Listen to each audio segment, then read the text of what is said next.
তারা যোগদান করবে আর তাদের হাতে পতাকা তুলে দেবে আমাদের বুথ সভাপতি ব্রজদা এবং মন্ডল সভাপতি। পতাকাটা দাও,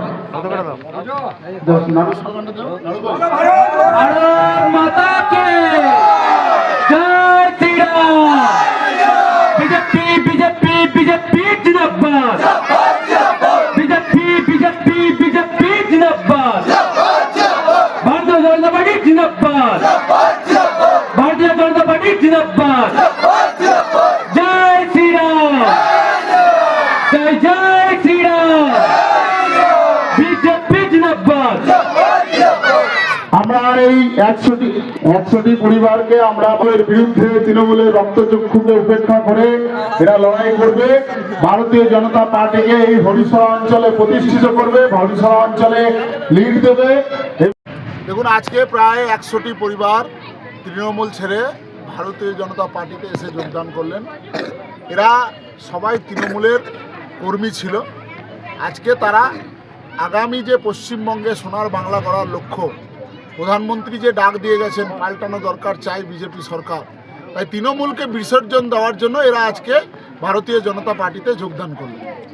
কতগুলো পরিবার? 100টি পরিবার ভারতীয় জনতা পার্টিতে আজকে যোগদান করলো এদের নেতৃত্বে, এবং আগামী দিন এরা ভারতীয় জনতা পার্টির হয়ে কাজকর্ম করবে, ভারতীয় জনতা পার্টিকে নেতৃত্ব দেবে।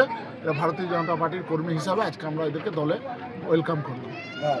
আপনি হরিশরা অঞ্চলের যে প্রধান তাকে হাত ভেঙে দেওয়ার কথা বললেন, দেখুন, এটা তো একটা ছড়া বলতে পারি আমরা বাংলায়, এটাকে আমরা একটা ছড়া বলতে পারি। যেরকম অনেক রকমই ছড়া আছে, সেই ছড়া হিসাবে আমরা বললাম যে তোমারই শিল তোমারই নোড়া তোমারই ভাঙবো দাঁতের গোড়া। এই ছড়াটা এবার আপনি যেভাবে মানে করতে পারেন, আমাদের কোনো আপত্তি নেই।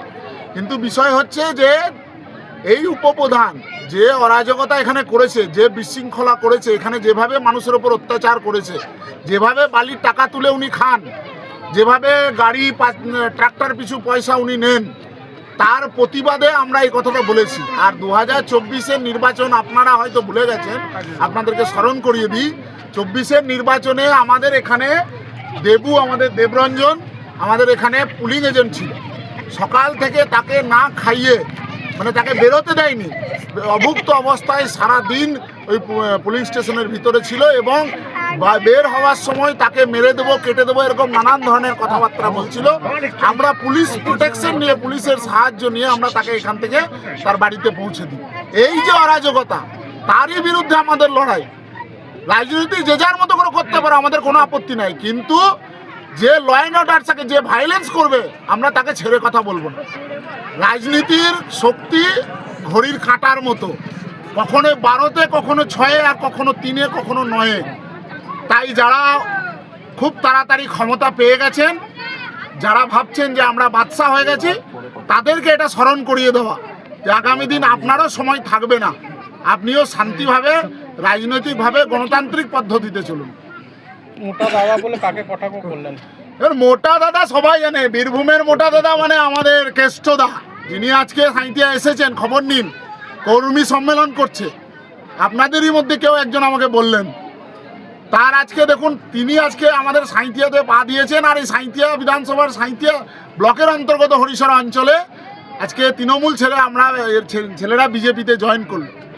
যুবসাথীর নামে যে প্রোপাগান্ডা ছড়াচ্ছে, যুবসাথীতে তারা নাকি এত সরকার এত কিছু দিচ্ছে, এত টাকা দিচ্ছে, এরা তো সবাই যুবক।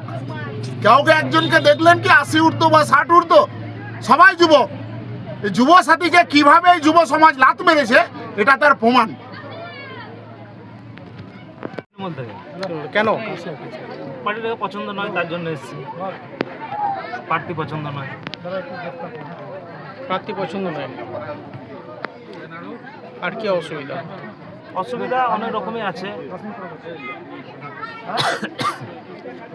যেমন আমরা এখানে তৃণমূলের জন্য ভোট করেছি, আমরা কোনো ফ্যাসিলিটি পাইনি, অথচ আমাদের সংসদের ছেলে এখানে কাজ করলো, অন্য সংসদের ছেলে এসে আমাদের সংসদে টাকা তুলে নিয়ে যাচ্ছে।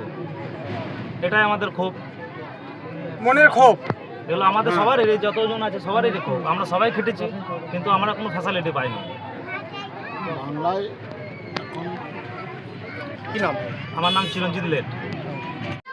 জয়ন্ত লেট, রাহুল লেট, টোটন মারাই, ভূতেশ ঘোষ, নয়ন লেট, তারক মণ্ডল, সবুজ লেট, কমল হাসদা, নিমাই লেট, কার্তিক ধীবর, রামকৃষ্ণ রুজ, গোপাল ঘোষাল, বাবলু লেট, চাঁদ লেট, উত্তম সর্দার, তাপস প্রামাণিক, প্রসেনজিৎ লেট, প্রতাপ লেট, নয়ন লেট, সুমিত লেট, আর যশোদা 78 নম্বর বুথ, সেখান থেকে সুবোধ দাস।